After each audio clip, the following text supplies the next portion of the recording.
কথা আর দ্বিতীয়বার সম্ভব নয়, কথা আর দুটো হবে না, ওটা একমাত্র ধারাবাহিক আর ওটা ওই একটাই থাকবে। টলিউডের জনপ্রিয় অভিনেতা সাহেব ভট্টাচার্য যখন নিজের আইকনিক সিরিয়াল নিয়ে প্রকাশ্যে এমন একটা মন্তব্য করেন, তখন হাজার হাজার কথাগ্নি মানে কথা প্লাস অগ্নি ফ্যানদের হৃদয় ভেঙে যায়। যে জুডির রোম্যান্স আর পাগলামি মাসের পর মাস দর্শকদের ড্রয়িং রুমে রাজত্ব করেছে, সেই মেগাস্টার আজ কেন বলছেন যে কথা দ্বিতীয়বার করা সম্ভব নয়? দর্শকদের কেন তিনি জোর করে এই রূঢ় বাস্তবটা মেনে নিতে বলছেন?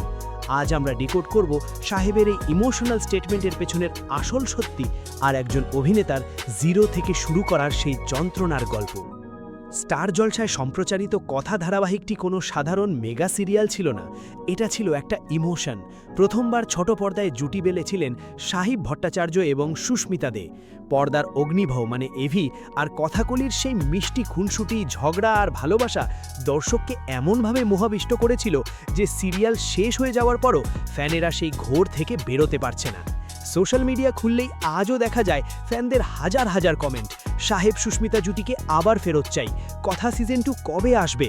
ফ্যানদের এই ভালোবাসা আসলে একটা আশীর্বাদ, কিন্তু সাহেবের মতো একজন প্র্যাকটিক্যাল অভিনেতার কাছে এই অতিরিক্ত নস্টালজিয়া এখন একটা বড় চ্যালেঞ্জ হয়ে দাঁড়িয়েছে। কারণটা খুব পরিষ্কার, কথা সিরিয়াল শেষ হবার পর সাহেব কিন্তু বসে নেই। তিনি স্টার জলসারই নতুন ধারাবাহিক গঙ্গাতে কামব্যাক করেছেন। সেখানে হিয়া মুখার্জির বিপরীতে অর্জুন চরিত্রে অভিনয় করছেন তিনি। কিন্তু সমস্যাটা হলো দর্শক কিছুতেই এভি আর কথার হ্যাংওভার থেকে বেরিয়ে নতুন অর্জুনকে অ্যাকসেপ্ট করতে পারছে না। তারা নতুন নায়িকার সাথে সাহেবের তুলনা টানছেন, কমেন্ট বক্সে কথাকে ফেরত চাইছেন। আর ঠিক এই জায়গাতেই একজন অভিনেতার সবচেয়ে বড় ফ্রাস্ট্রেশন বা কষ্টটা তৈরি হয়। আপনি একটা নতুন কাজ নিয়ে আসছেন, প্রচুর খাটছেন, কিন্তু দর্শক আপনাকে আপনার পুরনো পরিচয়তেই বেঁধে রাখতে চাইছে। আর এই পরিস্থিতির শিকার হয়েই সাহেবকে অবশেষে এই বিস্ফোরক এবং ইমোশনাল মন্তব্যটি করতে হলো।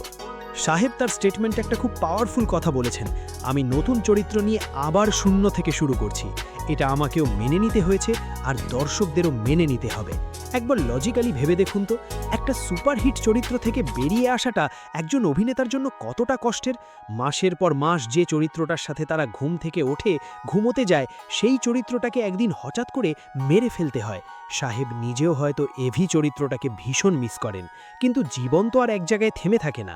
আপনি যদি রোজ একই খাবার খান, আপনার যেমন একঘেয়ে লাগবে, তেমনি একজন অভিনেতা যদি সারা জীবন একই চরিত্র করে যায়, তার ভেতরের শিল্পী সত্তাটা মারা যাবে। সাহেব ফ্যানদের বোঝাতে চাইছেন যে কথা ইতিহাস গড়েছে, আর ইতিহাস একবারই তৈরি হয়, ওটাকে জোর করে রিপিট করতে গেলে তার ম্যাজিকটা নষ্ট হয়ে যাবে। টলিউড বা যে কোনো বিনোদন জগতের রিয়ালিটিটাই এটা, কোনো সিরিয়ালই পার্মানেন্ট নয়। আজ যেটা সুপারহিট, কাল সেটা অফ এয়ার হয়ে যাবে।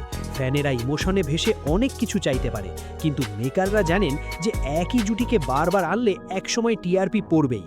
সাহেবের এই কথাগুলো শুধু ফ্যানদের জন্য নয়, এটা গোটা ইন্ডাস্ট্রির সেই সব অভিনেতাদের জন্যও একটা লেসেন যারা নিজেদের একটা হিট চরিত্রের অহংকারে আটকে থাকে।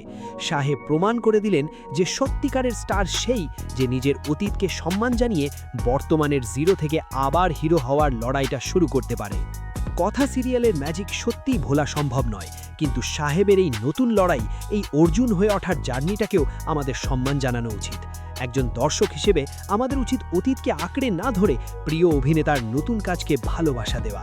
সাহেবের এই ইমোশনাল আবেদন আপনাদের কেমন লাগলো? আপনারা কি আজও কথাগ্নি জুটিকে মিস করেন, নাকি গঙ্গা ধারাবাহিকে সাহেবের নতুন লুক আর অভিনয় আপনাদের মন জয় করেছে? কমেন্ট বক্সে অবশ্যই আপনাদের মতামত জানান। টলিউডের পর্দার পেছনের এমন সব ইমোশনাল এবং লজিক্যাল সত্যি জানতে বাংলা পালস চ্যানেলটি এক্ষুনি সাবস্ক্রাইব করে বেল আইকন বাজিয়ে রাখুন।